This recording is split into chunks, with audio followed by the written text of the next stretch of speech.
सिर्फ सोचने से मसले का हल नहीं निकलेगा, सिर्फ इलेक्शन जीतने से मसले का हल नहीं निकलेगा। अभी जो हाल है, मुसलमान 11 नहीं बल्कि 240 लोग एमएलए बन जाए, मुसलमानों का बच्चा बिहार का मुख्यमंत्री बन जाए, मुसलमान का बच्चा पूरे हिंदुस्तान का प्रधानमंत्री बन जाए, लेकिन जिस हालत में ये है, जो इनकी सोच है, जो इनका जीने का अंदाज है, इस हालत में प्रधानमंत्री बनने के बाद भी इस्लाम का कोई फायदा नहीं होने वाला है। इस हालत में मुख्यमंत्री बनने के बाद भी किसी मसले का हल नहीं निकलने वाला है। हमारे मसले का हल न कॉलेजों के कयाम से है, हमारे मसले का हल न यूनिवर्सिटीज के कयाम से है। ये एक वक्ती जरूरत है कि हमें पढ़ना लिखना है, नौकरी हासिल करनी, मगर मेरा मकसद हयात ये नहीं है। हमें पढ़ना लिखना है, प्रोफेसर बनना, मेरा मकसद हयात ये नहीं है। मकसद हयात मुस्तफा की गुलामी है, मकसद हयात सुन्नतों की पैरवी है, मकसद हयात अल्लाह रब्बुल इज्जत को खुश करना है। इसलिए स्कूल कॉलेज के कयाम से मुसलमानों के प्रॉब्लम का सॉल्यूशन ना होगा। मुसलमानों के मसले का हल खुदा की मदद से होगा, और खुदा की मदद स्कूल के कयाम से नहीं, मदरसों के कयाम से आती है। खुदा की मदद मस्जिदों को आबाद करने से आती है, खुदा की मदद अल्लाह के दीन की खिदमत करने से आती है। मुसलमान हिंदुस्तान के अगरचे ये 25 करोड़ रहे, लेकिन जिस दिन ये सच्ची तौबा करके ये अंदाजे मोमिनाना अपना लें, सालिहीन का अंदाज अपना लें, ज्यादा मेहनत की जरूरत नहीं पड़ेगी, ये बदल दें, फिर हिंदुस्तान अल्लाह इनके हवाले करे। दुनिया में बगैर मेहनत के हुए नौकरी नहीं मिलती, जब दुनिया में बगैर मेहनत के फसल नहीं पैदा होती, तो अल्लाह वो जन्नत कैसे दे देगा जो जन्नत के मुकाबले में दुनिया की सारी नेमतें एक जर्रे के बराबर हैं। जन्नत, हर जन्नती को हत्ते निगाह तक अपना जन्नत में मकान होगा, सोने चांदी की ईंट से बना हुआ मकान होगा, हीरे जवाहरात की जमीन होगी जन्नत की। 70 बीवियां, जो बीवी थूके तो सातों समंदर का पानी मीठा हो जाए, वो खूबसूरत बीवी जो अपना जुल्फ लहरा दे तो दुनिया के सारे लोग बेहोश हो जाए हुस्ने जुल्फ देखकर, वो सब कुछ तैयार है जन्नत में। ऐसा नहीं कि मरने के बाद जन्नत तैयार होगी, नहीं, वो सब तैयार है। जब दुनिया का छोटा सा घर बनाने के लिए 25 साल मेहनत करनी पड़ती है, तो सोने चांदी की ईंट से बना हुआ मकान सिर्फ सोचने से अल्लाह कैसे दे देगा। दुनिया में एक छोटी सी खूबसूरत औरत को खोजने के लिए एक औरत अभी कह रही थी कि मैंने 5 लाख रुपए खर्च करके घूम घूम करके तब मैंने अपने लिए एक बहू तलाश किया है जो बहू खूबसूरत हो। तो वो 5 साल से ढूंढ ढूंढ के तब एक अच्छी बहू निकाली है। वो जन्नत की वो हूर जो थूके तो समंदर का खारा पानी मीठा हो जाए, जो जुल्फ लहराए तो सारे लोग बेहोश हो जाएं, तो सिर्फ सोने वालों को वो जन्नत मिल जाएगी, वो हूरें मिल जाएगी। नहीं, जब दुनिया का फल बगैर लगाए नहीं मिलता, जब बगैर दुकान गए पैसा नहीं मिलता, बगैर हल जोते हुए खेती नहीं होती, इस बात को भी गिरह बांध लें कि बगैर नमाज पढ़े हुए जन्नत नहीं मिलती है, बगैर रोजा रखे जन्नत नहीं मिलती है, बगैर कुरान की तिलावत के जन्नत नहीं मिलती है। तो दुनिया का माल चाहिए तो दुकान जाना होगा, और जन्नत चाहिए तो मस्जिद जाना होगा, जन्नत चाहे तो इबादत करनी होगी। तो दुनिया की खुशहाली के लिए मेहनत करें। अल्लाह ने फजर से लेकर जोहर तक कोई नमाज फर्ज नहीं की है। दुनिया की खुशहाली के लिए अल्लाह ने इशा के बाद से लेकर फजर तक कोई नमाज फर्ज नहीं की है। इशा पढ़ के सो जाएं, 8 घंटे की गहरी नींद लें ताकि फिर एनर्जी आपको मिल जाए, दूसरे दिन आप काम करें। इस हिकमत पे आप गौर करें तो पता चलेगा कि अल्लाह चाहता है यहाँ भी अच्छी नींद हो, यहाँ भी अच्छा घर हो, यहाँ भी अच्छा कपड़ा हो, यहाँ भी बाल बच्चे दूसरों के सामने भीख नहीं मांगे, मैं मोहताज नहीं हूँ, मैं झूठ बोल के ना कमाऊं, मैं शराब बेच के नहीं कमाऊं, क्योंकि शराब बेचना हराम है, सूद खाना हराम है। सूद का 1 पैसा अगर कोई कमाता है तो अपनी माँ से जिना करने से ज्यादा खतरनाक गुनाह उसको होता है। जो औरतें सामूहिक लोन का कारोबार कर रही है, ज्यादा दौलतमंद बनने के नशे में लोग, औरतें सूद खा रही हैं, मर्द सूद खा रहे हैं, कोई जुआ खेल रहा है कि जल्दी से मैं मालदार बन जाऊं, साहब कोई जुआ खेल रहा है। जुआ खेलना हराम है। जो लोग कहते हैं कि सूद खाने से दौलत जल्दी बढ़ जाएगी, अल्लाह का फरमान है यमहकुल्लाहु रिबा व युर्बी सदकात, अल्लाह सूद को मिटाता है, अल्लाह सदकात को बढ़ाता है। ज़कात से माल बढ़ता है, सदका तो खैरात से माल बढ़ता है, मदरसा मस्जिद में खैरात करने से माल बढ़ता है। यकीन नहीं आए, जब आप पर तंगी हो, परेशानी हो, 100 रुपए है तो 10 रुपए खैरात करके आप देख लें, 50 रुपए खैरात करके आप देख लें। मालदार बनने का सबसे जबरदस्त नुस्खा है खैरात करना। आप खैरात करें, उधर अल्लाह 10 गुना ज्यादा आपको देगा। जब तंगी हो, 100 रुपए हो, आप उसमें 5 रुपए खैरात कर दें। अब खैरात करने से माल बढ़ता है। आप बिल्कुल, ये सच बात है। हजरत उस्मान गनी मक्का में करोड़ों का माल छोड़ के मदीना आ गए। अल्लाह के लिए चूंकि माल छोड़ा था, इसलिए अल्लाह ने मदीने में उस्मान गनी की तिजारत में इतनी बरकत दे दी कि जितना माल आपने मक्का में छोड़ा था, उससे कई गुना ज्यादा माल अल्लाह ने मदीने में अता फरमा दिया। ये माल ऐसा नहीं कि आसमान से बरस गया, जमीन से निकल गया, नहीं। उस्मान गनी अल्लाह के लिए मक्का छोड़ के मदीना आए थे, ईमान बचाने के लिए, हुजूर के हुक्म पे अमल करने के लिए, ईमान बचाने आए थे। करोड़ों का माल छोड़ के आए थे। अब मदीना के बाजार में पनीर लेके बैठ गए, मदीना के बाजार में कपड़ा लेके बैठ गए। तो जो अल्लाह रब्बुल इज्जत के लिए करोड़ों का माल छोड़ा, अल्लाह ने इस तिजारत में इतनी बरकतें अता कर दी कि उस्मान गनी हो गए। 1000 घोड़ा सामान से लदे हुए उस्मान गनी ने राह खुदा में खैरात कर दिया। 1000 दिरहम हुजूर की गोद में लाके उंडेल दिया ग़ज़वे तबूक के मौके पर। सोने का सिक्का, जो आदमी सारा माल छोड़ के खाली हाथ मदीना आया हो, ये बरकतें कहां से आ गई? ये बरकतें अल्लाह की राह में कुर्बानी से आई है। ये बरकतें सदका तो खैरात से आई है। ये जो आप समझ रहे हैं कि सूद खा लेंगे तो पैसा ढेर हो जाएगा, सूद को अल्लाह मिटाता है। 1,00,000 बार कसम खा के मैं कहता हूं कि सूद खा के जो माल जमा कर लेता है, माल 2, 4, 10, 20 साल के अंदर में उसको तबाह होना ही होना है। उसका माल कोई चमार खाएगा, उसका माल कोई दूसरे डकैत खाएंगे, उसका माल कोई दारोगा और पुलिस वाला खाएगा, उसका माल नाजायज और नापाक कामों में खर्च होगा। लेकिन खैरात करने से माल बढ़ता है। ये तारीख गवाह है, तजर्बात गवाह है, वाकयात गवाह है कि अल्लाह ने कहा अल्लाह सूद को मिटाता है। तो आज हो या कल, सूद को अल्लाह मिटाता है और सदकात को बढ़ाता है। चाहे आज आप नहीं तो कल आपकी औलाद में अल्लाह दौलतों की ऐसी रेल पेल कर देगा कि आपकी नेकी का फायदा आपकी आने वाली नस्लों को मिल जाएगा। कुरान शरीफ में सूरह कहफ में आया है कि नेक लोगों के यतीम बच्चों के लिए दीवार के नीचे खजाना छुपा था, वो खजाना गिर रहा था, वो माल तक दूसरे लोग लूट के ले जाते। लेकिन अल्लाह ने जनाब खिज़र अलैहिस्सलाम से कहा कि उस गिरती हुई दीवार को सीधी कर दो। जनाब मूसा अलैहिस्सलाम ने एतराज जताया कि यहाँ गांव के लोगों ने आपकी मेहमान नवाजी नहीं की और आप उनका काम बगैर उजरत लिए हुए आप कर रहे हैं। तो आपने कहा कि इस काम में हिकमत पोशीदा है और यह हिकमत आपके सामने खुल जाएगी। वो हिकमत क्या थी कि वो खजाना दीवार के नीचे पोशीदा था। वो खजाना 2 यतीम बच्चों का था। वह काना अबू होमा सालेहा, उन दोनों यतीम बच्चों के बाप नेक थे।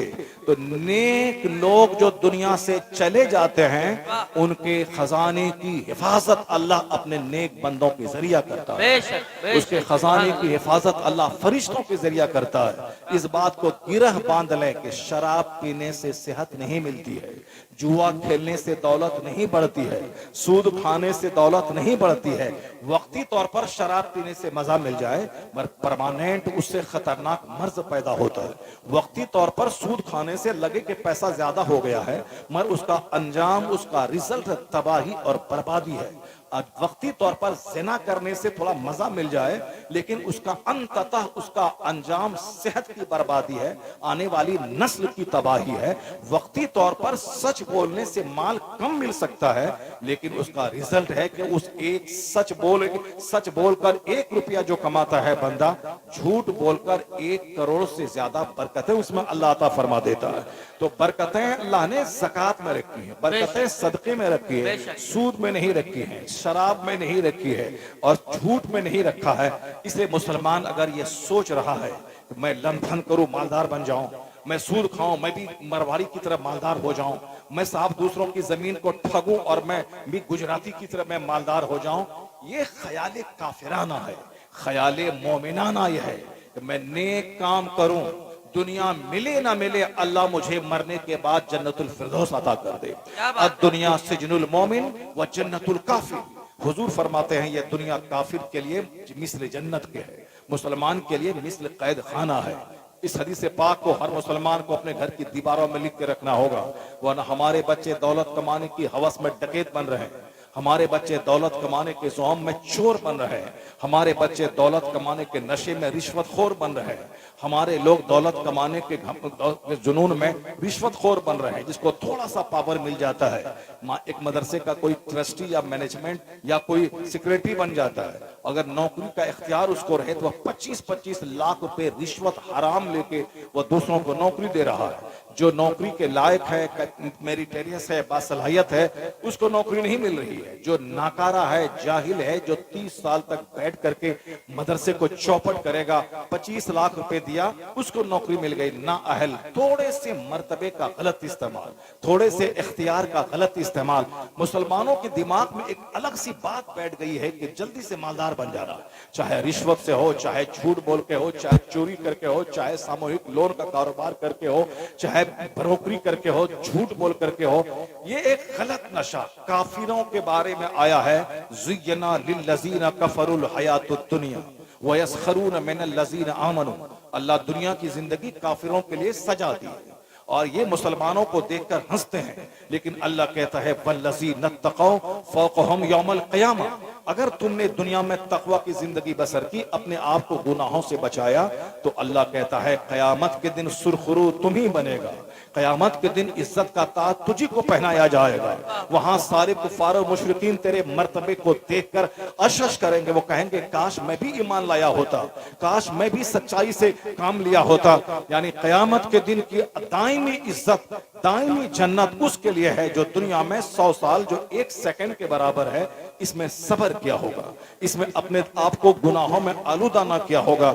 यह दुनिया कैद खाना है मुसलमानों के लिए। मुसलमानों को सोचना है कि क्या खाएं क्या नहीं खाएं, मुसलमानों को सोचना है कि हम क्या पहने क्या नहीं पहने, मुसलमानों को सोचना है कि मैं क्या बोलूं क्या नहीं बोलूं।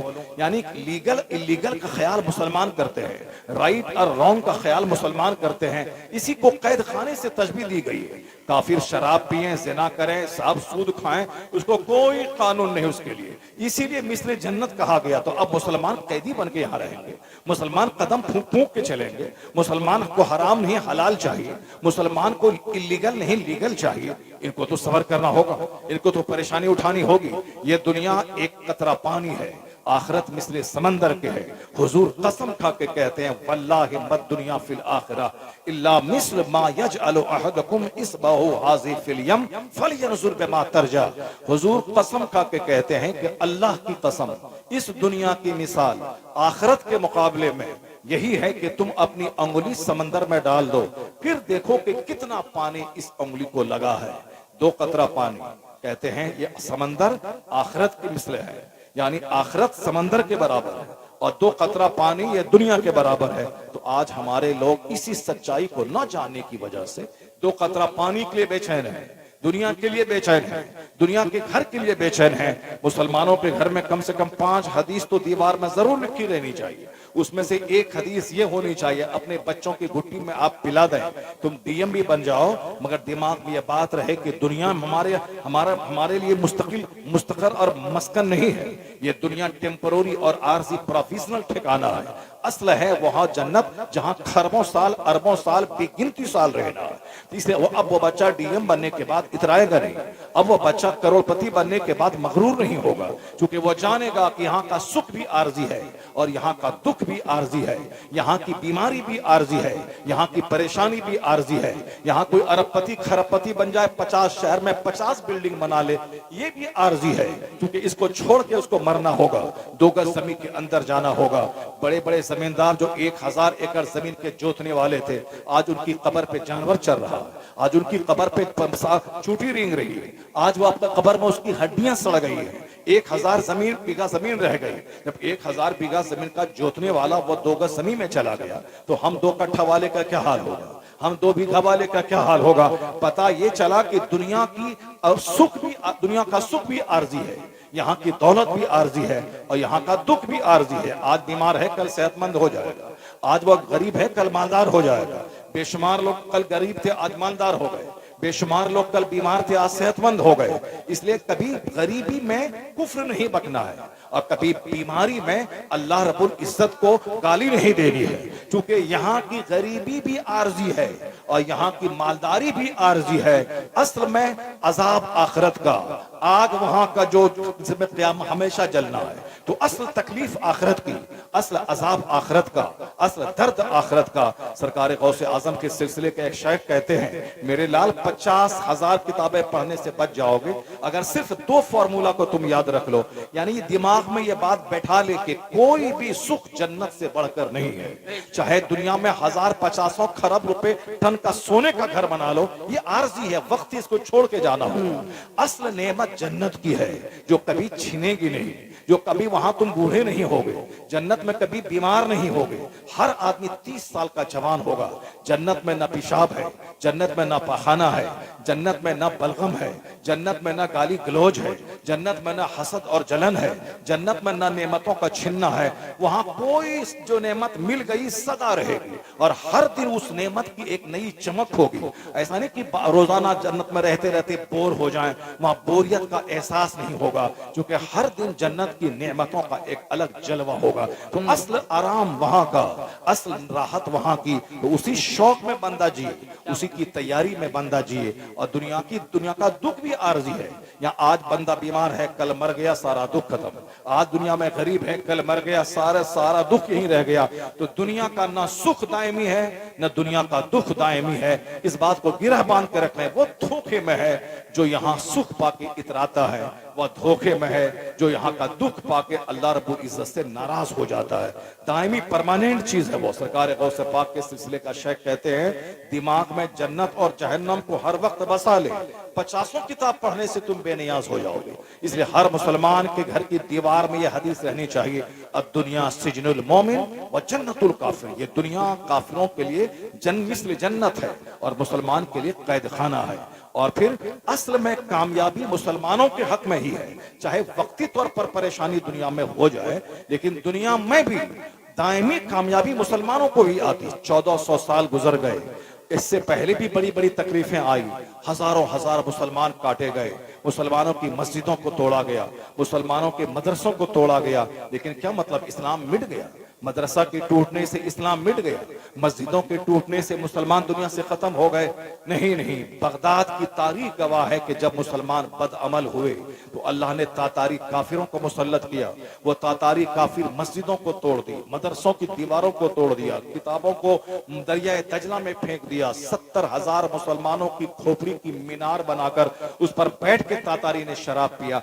ये बदअमल मुसलमानों को अल्लाह ने सजा दी। ये मुसलमान डींगे मारते थे, इक्तदार हासिल करने के लिए अपने भाइयों को कत्ल करते थे, ये रात भर नाच गाने की महफिल सजाते थे, शराब पीते थे। अल्लाह ने काफिर को मुसल्लत कर दिया। और जब मुसलमानों को सजा मिल गई, इसकी सारी राहतें खत्म हो गई, इसके सारे घर टूट गए।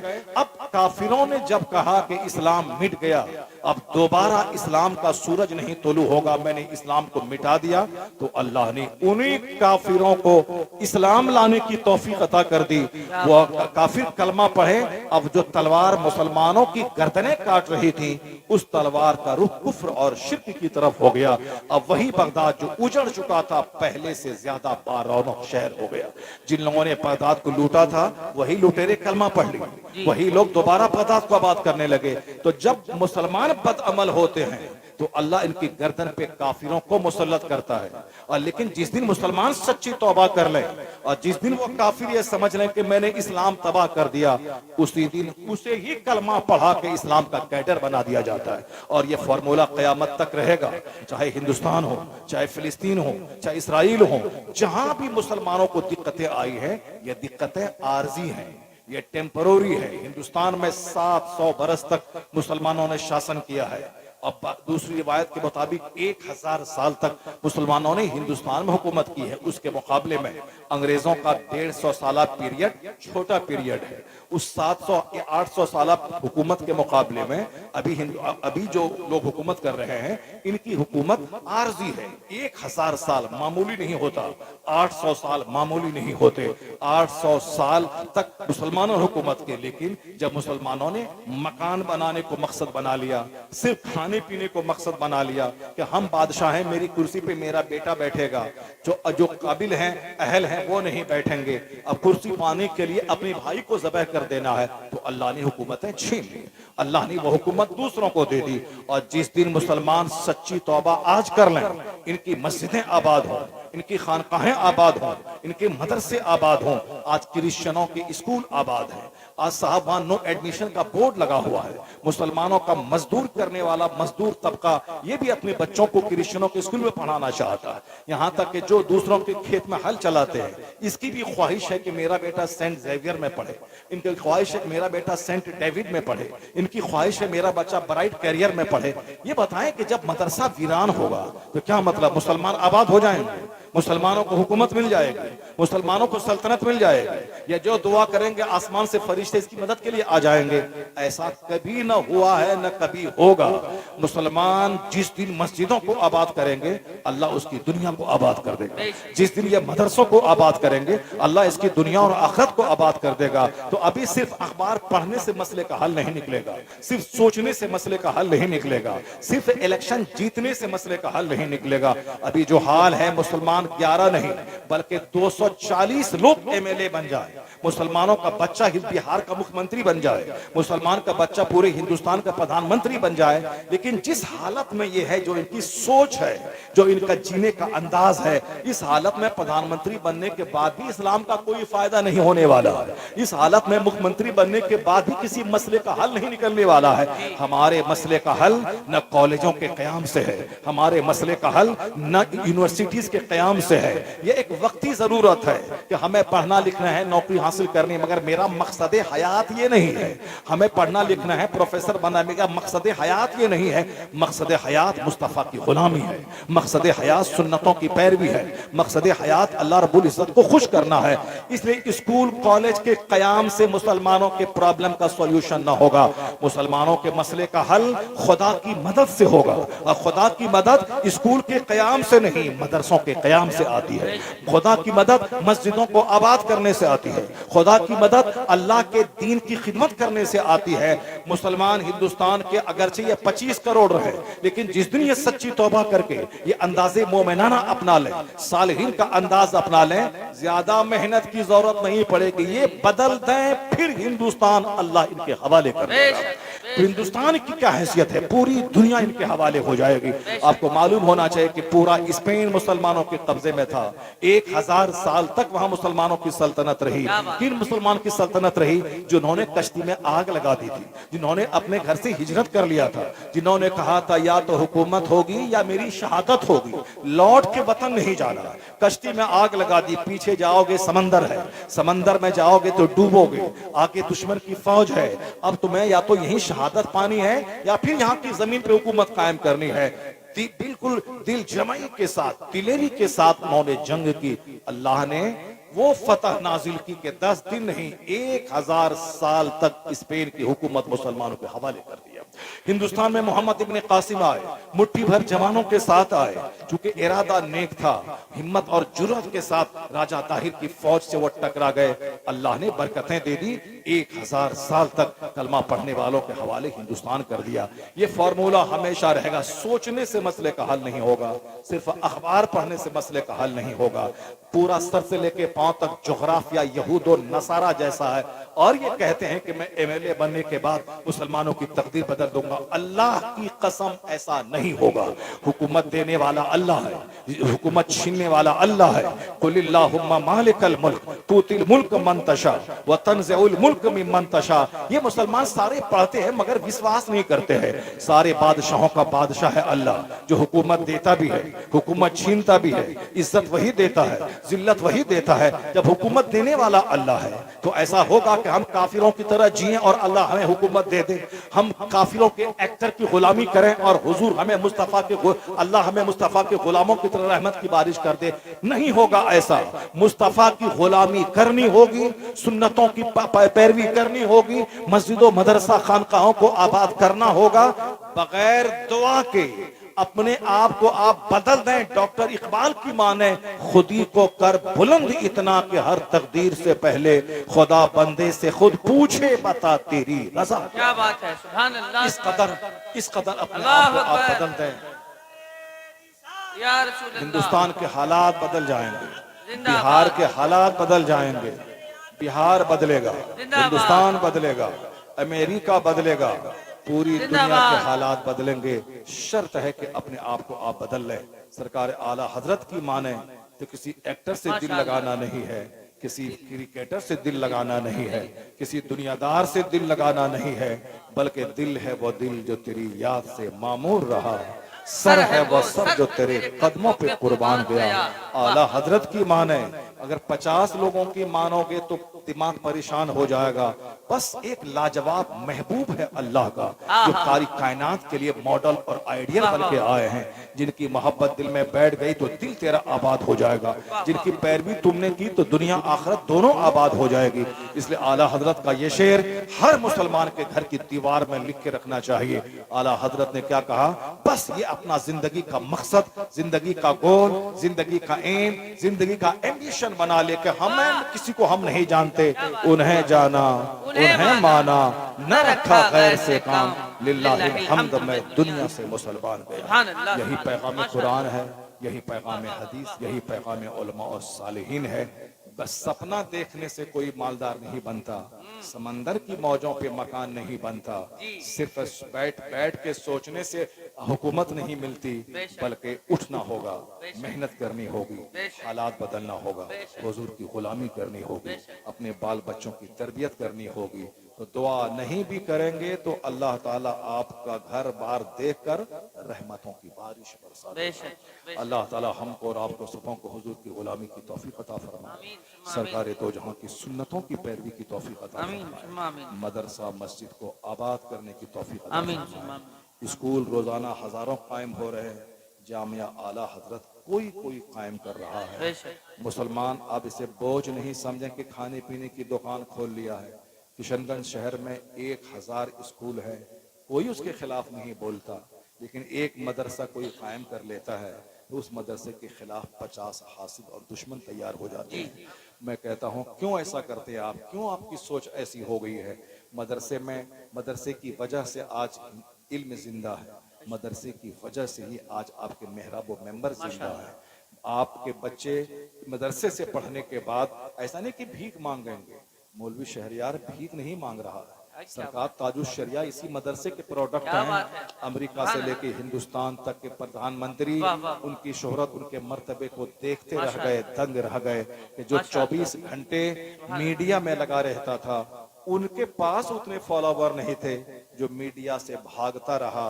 उनके जनाजे में करोड़ों लोग कहां से आ गए? पता चला जो शोहरत के पीछे भागता है उसके वो दुनिया उससे भागती है, जो शोहरत से भागता है खुदा की रहमतों के पीछे भागता है, अल्लाह ताला करोड़ों दिलों में उसकी मोहब्बत अता कर देता है। ये उलमा कराम नफरत करने की चीज नहीं है, इस उलमा कराम को सिर्फ आपकी फिक्र है कि कैसे आपके बच्चे दीनदार बने। आज ये जलसा खत्म हो जाएगा अगर मदरसा खत्म हो गया, जनाजे की नमाज पढ़ाने वाले नहीं मिलेंगे अगर मदरसा खत्म हो जाए, खिताब करने वाला नहीं मिलेगा अगर ये मदरसा बंद हो जाए। इसलिए मदरसों को आपकी जिंदगी के लिए मदरसे का जिंदा रहना जरूरी है। अलबत्ता रही बात कि कोई मदरसा कायम करता है दिन की खिदमत के लिए, आपको ये कैसे खबर हो गई कि यह दुकान अपना पेट पालने के लिए अपनी दुकान खोले हुआ है? क्या आप अल्लाह के वली हैं? क्या आपने इनका सीना को चीर के देख लिया कि इनके सीने में ये ख्याल है कि हम इसके जरिए दुकान चलाएं? नहीं, बस अच्छा ख्याल रखें, अच्छी फिक्र रखें, बदगुमानी नहीं करें, आप अच्छा समझ करके सपोर्ट करें। आप ज्यादा आपको जमीन वक्फ नहीं करना, वो तो हमारे बाप दादा नेक लोग थे जिन्होंने 1000 एकड़ जमीन मस्जिद और मदरसों में वक्फ कर दिया, वो लोग थे। हम लोग तो वक्फ की भी जमीन बेच के खाने वाले बच्चे हैं उनके। इसलिए आपको 1 एकड़ जमीन वक्फ नहीं करना है, आपको 1 कट्ठा जमीन मदरसे में डोनेट नहीं करना है। वो बाप दादा थे जो 100 एकड़ जमीन दे दिया, आपको नहीं देना। आपको सिर्फ जो अल्लाह जमीन से फसलें दे रहा है उसका उश्र निकालना है, माह रमजान में सदक़े फित्र निकालना है, जो ज़कात आप पर फर्ज है, आपकी बीवी के जेवरात पर, आपके बैंक के फिक्स डिपॉजिट पर, LIC के रकम पर, आपके पास जो पैसे घर में जमा है, बैंक में जमा है, उस पैसे पर 1 लाख में 2500, 1 करोड़ में 2.5 लाख सिर्फ आप ज़कात निकाल दें। मैं कहता हूं हर इलाके के लोग ज़कात निकालकर अपने इलाके के मदरसे को दे दें, सारा मदरसा यूनिवर्सिटी में बदल जाएगा। उसे दूसरे गांव में जाने की जरूरत नहीं पड़ेगी। वह ज़कात की रकम निकाले हिसाब करके, सदक़े फित्र निकालें, और जमीन से उगने वाली फसल का उश्र निकाले, निस्फ उश्र निकाले, हिसाब करके निकालें, तो फिर सारे मदरसे मालामाल हो जाएंगे। आप आलिमों से कहें कि आपको भीख नहीं मांगना है, क्योंकि जिस दिन आप भीख मांगेंगे आपकी इज्जत हमारे दिल से उतर जाती है। क्योंकि जहां हमने मांगा, जो एक इज्जत आपके दिल में थी कि वाह साहब बड़े खतीब, बड़े आलिम, बड़े परहेजगार, सारी इज्जतें मिट्टी में मिल जाती हैं जब मैं आपके सामने हाथ फैलाता हूँ। ये काम आलिम दीन का नहीं कि जलसा के लिए हाथ फैलाए, मदरसे की तामीर के लिए हाथ फैलाए। ये सिर्फ कदम बढ़ा दें कि मुझे जामिया आला हजरत कायम करना है।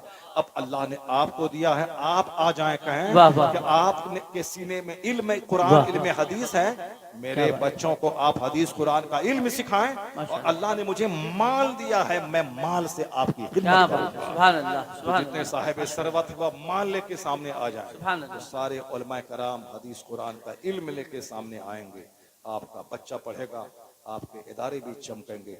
जब वो केरला से आके किशनगंज में 50 कमरे का स्कूल कायम कर सकता है, तो आपकी जमीन का अगर कोई बच्चा, कोई आरिफ साहब, कोई हाफिज साहब, कोई मुफ्ती कामरान साहब, कोई साहब दूसरे हमारे भाई, अगर वो आपके गांव को सींचना चाहते हैं, आपके गांव के बच्चे को इल्म दीन देना चाहते हैं, तो फिर आप इनकी हौसला शिकनी मत कीजिए, इनको प्रमोट कीजिए, इनको हौसला दीजिए कि भाई 90% लोग तो दुनिया के लिए मर ही रहे हैं, कम से कम एक आप तो हैं जो दीन की बात कर रहे हैं, दीन का काम कर रहे हैं। में 50 कॉलेज में मेरा रिजल्ट जबरदस्त रहा। मदरसे में पढ़ने के बाद इंग्लिश ऑनर्स में कई कॉलेज में मेरा रिजल्ट टॉप रहा। अंग्रेजी ऑनर्स, अंग्रेजी मास्टर डिग्री मैंने अंग्रेजी में हासिल की, उसमें पूरे कॉलेज में मेरा रिजल्ट टॉप रहा है। तो मदरसे में पढ़ने वाले को आप थोड़ा पढ़ा के तो देखें। जो कुरान रोजाना पढ़ता है, 50 घंटे में जो स्कूल के बच्चों को याद ना होगा, 5 घंटे में मदरसे के बच्चों को याद हो जाएगा। माशाअल्लाह। आज बहुत सारे मदरसे के हाफिज आज नीट निकालने में कामयाब हो गए, MBBS करेगी। एम्स में, दिल्ली के एम्स में जिसमें एडमिशन नहीं होता है, मगर चंद हुफाज का एडमिशन एम्स में हुआ, चूंकि वह नीट में 690 नंबर लाए, 710 नंबर लाए। जो पूरा कुरान रट लेगा, उसको 2-4 पेज फिजिक्स के याद करने में कितनी देर लगेगी? जो पूरा कुरान रट लेगा, उसको मैथ के 2-4-10 फॉर्मूला याद करने में कितना टाइम लगेगा? मैं जब पढ़ता था अंग्रेजी MA में अंग्रेजी में MA कर रहा था, तो एक BK झा एक हमारे ब्राह्मण प्रोफेसर थे, वो आज लिखाते थे नोट्स, और 8 पेज का नोट्स मैं दूसरे दिन जब उनको सुना देता था, वो सारे बच्चों से कहते थे कि आदमी है कि जिन्नात है ये, यानी साहब 8 पेज कल लिखवाया हूं और आज ये सब सुना दिया है। अब बताएं कि इनसे एग्जाम का कौन सा क्वेश्चन छूट जाएगा? ये तो अब ये बरकत किसकी है? हदीस पढ़ने की, कुरान पाक पढ़ने की। तो बेसिकली हर इलाके में एक मदरसा ऐसा हो कि 8 क्लास तक कोई भी लड़की स्कूल नहीं जाए, 8 क्लास तक कोई भी लड़का स्कूल नहीं जाए, 8 क्लास तक अंग्रेजी, हिंदी, हिसाब, math, physics, chemistry, biology, history, civics, जितने भी ब्रांचेस ऑफ लर्निंग स्कूल में पढ़ाए जाते हैं, वह सारी किताबें मदरसे में पढ़ाने का इंतजाम हो। और 4 मौलाना रहें तो 4 साइंस टीचर उसमें रहें। क्यों? ताकि 8 क्लास तक बच्चे दीनी माहौल में रह करके वह सब कुछ सीख लें, फिर उसके बाद हाई स्कूल में जाएं और वहां जाके दीनी माहौल में रह करके मैट्रिक पास करें, इंटरमीडिएट करें, ग्रेजुएट बने, मास्टर डिग्री लें, डॉक्टर बने, IAS ऑफिसर बने, IPS बने, जज बने, बैरिस्टर बने। मगर बुनियाद मजबूत होनी चाहिए कि 8 क्लास तक दीनी माहौल में अंग्रेजी की तालीम हासिल करने को, ताकि वो MA करते हुए बेनमाजी नहीं रहे, नमाजी DM, नमाजी मास्टर, नमाजी प्रोफेसर, नमाजी साइंटिस्ट बन जाएं। नमाज की बरकतें होंगी, दीनी इदारे की बरकतें होंगी। अल्लाह तबारक व तआला इस मदरसे को तरक्की अता फरमाए और दुनिया भर खास करके हिंदुस्तान के सारे मुसलमानों को इस्लामी सोच अता फरमाए। हमारे मुफ्ती कामरान साहब अजहरी पब्लिक स्कूल खोला है, सिर्फ इसीलिए जब सारे लोग स्कूल को बिजनेस बना दिए हैं तो कम से कम हम स्कूल को फलाह मिल्लत और मिल्लत की खिदमत करने का जरिया बना दें। इन्होंने अजहरी पब्लिक स्कूल खोला जिसमें 8 सब्जेक्ट अंग्रेजी, हिसाब, साइंस के रहेंगे, एक सब्जेक्ट दीनियात का रहेगा, ताकि बच्चे अंग्रेजी स्कूल की तरह सारा इल्म हासिल कर लें, मगर दीन छोड़ के नहीं बल्कि दीन के साथ हासिल कर लें। इसलिए हमारे मदरसे में भी मैं भारी तनख्वाह देकर साइंस टीचर को मैंने बहाल किया और मैंने पूरे इलाके में कह दिया कि 8 क्लास तक आपके बच्चे इस स्कूल में सिर्फ यूनिफॉर्म, स्कूल में सिर्फ साहब फीस, स्कूल में सिर्फ वो स्कूल की गाड़ी। मेरे बच्चे भी महंगे स्कूल में पढ़ाते हैं, मगर मेरा एक बच्चा मदरसे में पढ़ाता है, वो 5 साल में जो मेरा बच्चा महंगे खर्च के बाद नहीं सीख सका है, मदरसे की चटाई पे 5 महीने में सीख लिया वो बच्चा। मैं अपने उन बच्चों से कहता हूँ कि देखो तुम 5 साल से पढ़ रहे हो, ये 5 महीने से पढ़ रहा है, इनकी तहरीर देखो, इनकी राइटिंग देखो, इनका पढ़ना देखो। स्कूल में सिर्फ फैशन पे जोर है, जाहिरी हाव भाव पे जोर है। 8 क्लास तक कंपलसरी अपने इलाके में ऐसा इस्लामिक स्कूल बना लें ताकि बच्चे दीन के साथ में स्कूल के सब्जेक्ट पढ़ लें। अगर ऐसा नहीं किया, ये जो रोना रोना मेरी बेटी काफिरों के साथ भाग गई, मेरा बेटा क्रिश्चियन की बेटी को लेकर भाग गया, दीन खत्म हो गया, सिर्फ बोलने से मसले का हल नहीं होगा, बल्कि बुनियाद मजबूत करनी होगी। उनको बता देना होगा कि लाल, दुनिया कुछ नहीं है, आखिरत सब कुछ है। अगर ये बात आपने बता दिया और उसकी घुट्टी में इस्लाम पिला दिया, तो अगर आपके बच्चे को कोई नौकरी देने वाला बोले कि क्रिश्चियन बनो, मैं 5 लाख महीने की नौकरी दे दूंगा, आपका बेटा बोलेगा मैं जिंदगी पर मजदूर रह जाऊंगा मगर मैं इस्लाम नहीं छोड़ूंगा। अगर आपने अपनी बेटी को बता दिया कि आखिरत परमानेंट है, दुनिया आरजी है, तो बेटी को अगर किसी काफिर ने कहा कि मैं 50 करोड़ दूंगा, तुम अपना दीन छोड़ के मेरे पास आ जाओ, तो आपकी बेटी बोलेगी मैं तुम्हारे चेहरे पे थूक दूंगा, थूक दूंगी, जिंदगी भर में कुंवारी रह जाऊंगी मगर इस्लाम का सौदा नहीं करूंगी। तो आपने बच्ची को बताया कहाँ के जन्नत क्या चीज है, आपने बच्ची को सिखाया कहाँ के आखिरत क्या चीज है, आपने उसको बताया कहाँ के दुनिया आजमाइश की जगह है। जब कुछ नहीं सिखाया तो किसी लड़के ने उसको पैसे का लालच दिलाया, फिर उसकी तरफ माइल हो गई। कसूर उस घर के माहौल का है जिस घर में दीन नहीं सिखाया गया। इसलिए बेसिकली अपने बाल बच्चों की तरबियत करें, उसको दीन सिखाएं, अपने घर में दीनी माहौल कायम करें, कुरान पाक की 2-4 आयतें दीवार में लिखें ताकि बच्चा स्कूल जाते आते उसको देख देख करके वो दुनिया और आखिरत समझ ले। 2-4 हदीसें दीवार में रहे, या जब बच्चे गाने सुन सुन के याद कर लेते हैं, वो हदीस भी देख देख के याद कर लेंगे। फिर बच्चे डीएम बनने के बाद भी समझेंगे कि दुनिया आरजी है, आखिरत दायमी और परमानेंट ठिकाना है। तो दुनिया के लिए 5 घंटे पढ़ेंगे, 10 घंटे आखिरत के लिए सोचा करेंगे। अल्लाह तबारक व तआला सारे मुसलमानों को इस्लामी सोच अता फरमाए।